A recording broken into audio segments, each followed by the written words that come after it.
Dragonstorm previews start with an absolute bang. We just got 2 planeswalkers that are very, very good. As in like constructed good and commander good. I know commander's kind of constructed, but anyway, let's look at them. This is Ugin, this is Elspeth, and before we unpack them fully, if you do want to buy some magic cards, if you're in America, you can go to coolstuffinc.com, use the code Kenobi, check out to get 5% off your order, and it helps support the show. And magicmadhouse.co.uk has got you covered in Europe as well. Use the on-screen code to get 5% off your order. They sell Magic, Warhammer, Lorcana, Pokemon, One Piece. They've got all your nerd hobbies covered. Let's talk planeswalkers. Let's start with the absolutely ridiculous, the redonkulous, the not-so Ugin Eye of the Storms. A 7 mana, 7 loyalty planeswalker when he enters. He's got that symmetry thing going on.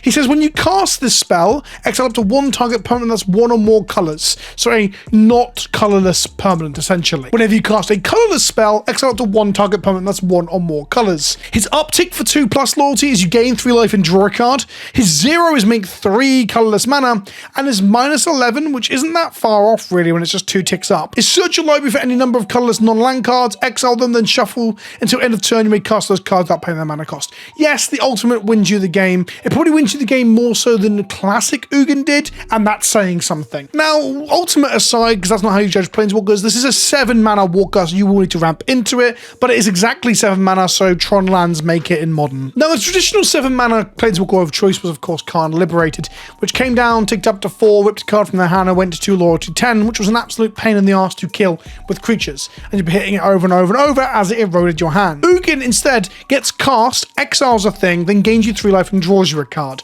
It doesn't have a recurable removal built into itself, but if it is drawing you cards and those cards are colorless, you'll have extra removal. Now, bearing in mind old school Khan Liberated like plans would be make 7 mana with Tron, play a Khan, exile one of their lands and put them a million miles behind, that would be significantly more backbreaking than say playing Ugin and exiling 1 creature. But the fact that you can cast multiple like colorless cards in a turn to exile multiple colored permanents, including people's creatures, like an entire board, you can cast chromatic spheres, expedition maps, and all sorts of things to turn them into removal with Ugin, whilst also still ticking up to create card advantage, draw those cards and gain life. He doesn't quite go to 10 like Khan Liberated does, but he does go to 9, which is essentially the same thing. It's a very high amount of loyalty to take a to pad out its life total if the opposing player is trying to kill it with creatures. The fact that this turns all of your bullshit artifacts and your smaller Eldrazi into actual removal spells is the thing that makes this seem pretty damn cracked to me. The other point, I guess, is that it jumps you from 7 mana to cast this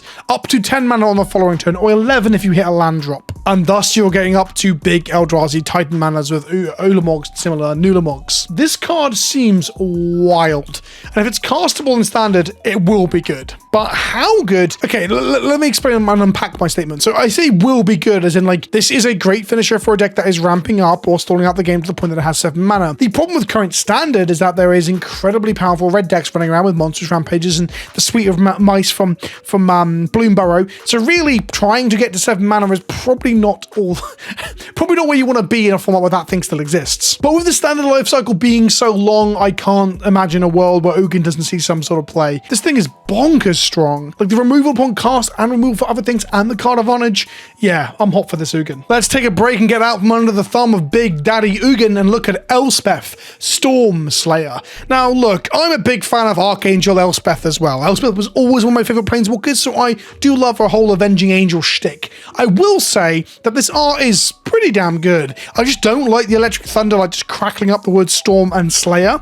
It feels messy, I guess is what I'm going to say. She's a 5 mana legendary planeswalker Elspeth that says if 1 or more tokens would be created under your control, twice that many tokens are created instead. That's right, we now have 5 mana planeswalker with Anointed Procession stuck to it. +1 creates a 1/1 white soldier creature token, which of course makes 2 tokens because of the text and her passive line. Her 0 is put a +1/+1 counter on each creature you control. Those creatures gain flying until your next turn, which is until your next turn. Jesus Christ, that's so good. And -3, destroy target creature when the opponent controls with mana value 3 or greater. This planeswalker fucking slaps. Now, some of you are probably thinking, why are we getting 2 walkers? I think it's just because of it's for dramatic effect. There was this idea that we're only getting 1 walker a set now, but I guess they're going back on that word already. Anointed Procession itself is a good enough card to show up in a lot of commander decks, and I believe it might have seen some fringe play when it was in Standard, but it's not really a competitive 60 card.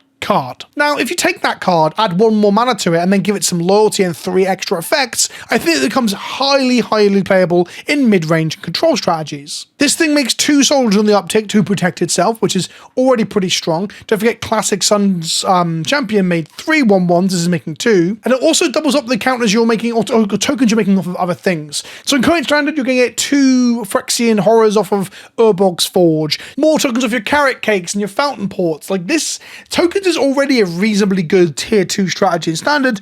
This is an absolute powerhouse of a walker to add to it. The 0 is actually wild to me for a few reasons. Firstly, it can just end the game. You just slam this, put counters on all your creatures and give them flying. So it is a 5-mana planeswalker that can create bodies to block for itself or be an overrun style finisher where your entire team gets +1/+1 and flies, usually flying over ground blockers. But it also does until your next turn. So you actually create flying blockers with this as well. So it's good when you're behind and you need to block. It's good when you're ahead and you need to close out. It's good in both scenarios. And then lastly, there's no stupid fucking ultimate that you're never going to get to like we see with Ugin. Instead, -3, destroy target creature and opponent controls with mana value 3 or greater. Oh boy, this is a 5-mana modal spell that does like a million things. It doubles your tokens off of other token generators that are currently in play. It creates a 1/1 white soldier token twice upon it entering the battlefield taking up, or it makes your whole team fly for attacking or blocking, or it destroys a creature of 3 power or greater, which is any number of numerous problems in the current format, including new stuff like the dragons, but old stuff like the Shieldrids. Hot fucking damn, the more I look at this, I'm wondering if this is better than Ugin.